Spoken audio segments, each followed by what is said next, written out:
ஆண்டவர் இஸ்ரவேல் ஜனங்களை பிரித்தெடுத்து கொண்டு வந்தார்.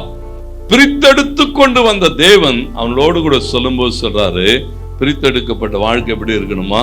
கர்த்தராகிய நான் பரிசுத்தராய் இருக்கிறது போல நீங்களை என்ன செய்யுங்க, பரிசுத்தர்களாய் இருக்கும்படி பிரித்தெடுத்து கொண்டு வருகிறார்.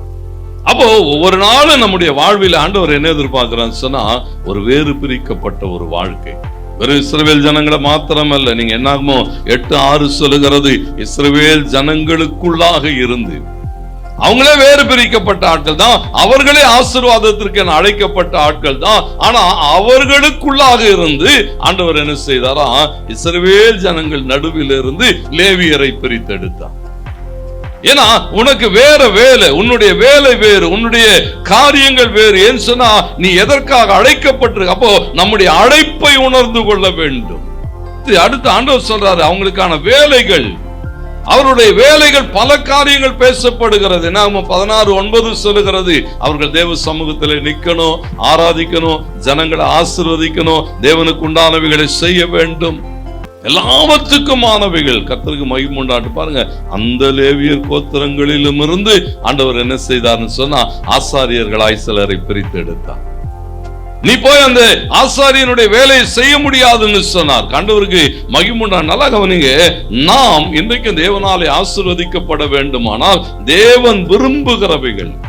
எரேமியா 15 வாசிக்கிற போது எரேமியா சொல்லுகிறார், நீ என்ன செய்ய வேண்டி இருக்கிறதா, தீமையானவைகளிலிருந்து விலையேற பெற்ற ஒன்றை நீங்கள் பிரித்தெடுத்தாக வேண்டும். இன்னைக்கு அநேக நேரங்கள் என்னன்னு சொன்னா அதோடு கூட கலந்து கிடக்கிறது. தூங்குகிற நீ மரித்தோரை விட்டு என்ன செய்ய, எழுந்துருன்னு சொன்னார். ஏன்னு சொன்னா, எங்க போயிட்ட நீ, அதெல்லாம் ஒண்ணும் இல்லாம போயிட்டது, அது கூட இராதே. தீழ்ப்பானவைகள், கர்த்தருக்கு மகிமை உண்டாகட்டும், தீமையானவைகள், அவைகளில் இருந்து நீ என்ன செய்ய வேண்டி இருக்கிறதா, வெளியே வரணும். பிரித்தெடுக்கப்படுகிற வாழ்க்கை.